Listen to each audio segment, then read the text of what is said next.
Let's talk about the Queen next. Okay, the path of the Queen. She is the water clan goddess, and they walk the path of compassion, the path of the heart.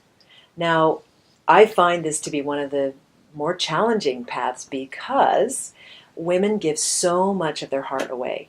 We are so much the givers in this world. And so to walk the path of compassion, we have to turn it all around and give compassion and love to ourselves first. Now, of course, when you start to give love and compassion to yourself, you recognize all the places in your heart that haven't felt that, all the places that have been wounded and frozen and closed. So a big part of walking the path of compassion is opening up the heart and then having to deal with the wounds of the heart and cleansing. So Sounds painful. it's painful, but when you can allow the waters to flow through the heart and cleanse those wounds, the queens have these amazing, generous, big, open hearts. And wouldn't it be great to really feel like you could walk through the world with a big, open heart and not feel wounded anymore? So a lot of that path of compassion is to give yourself compassion first. What do you mean by emotional honesty? So emotional honesty is about really being honest with yourself about your emotional wounds, what it does is it helps to open up the heart to let the waters of the heart flow. You know, oftentimes we shut down our emotions because we feel we're not supposed to feel them.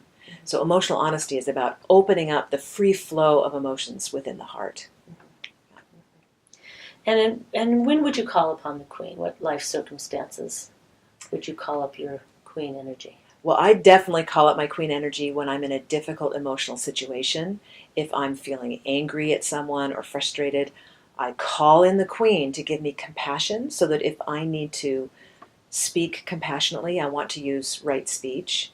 I also call in the Queen when my emotions feel overwhelming because the Queen helps to contain emotions as well.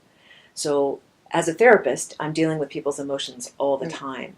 So if someone's telling me a heart-wrenching story, I want to be present with those emotions but not feel overwhelmed. So I call her up when I need self-compassion, when I need to contain my own emotions, and also when I need to let emotions flow. Another important part of the Queen is allowing yourself to feel grief. And that's hard for a lot of people to feel. So allowing the waters of grief to flow so that then the heart is open and free, more free to have that love and compassion. And her symbol is the heart. Her symbol is the heart. So retrieving your own heart so that you can then be generously loving others. But compassion to the self first. That is the main part of the Queen initiation. So tell us a little bit about the shadow path of the Queen. Well, the shadow path of the Queen is quite popular, actually, with women because the shadow path is the path of self-sacrifice.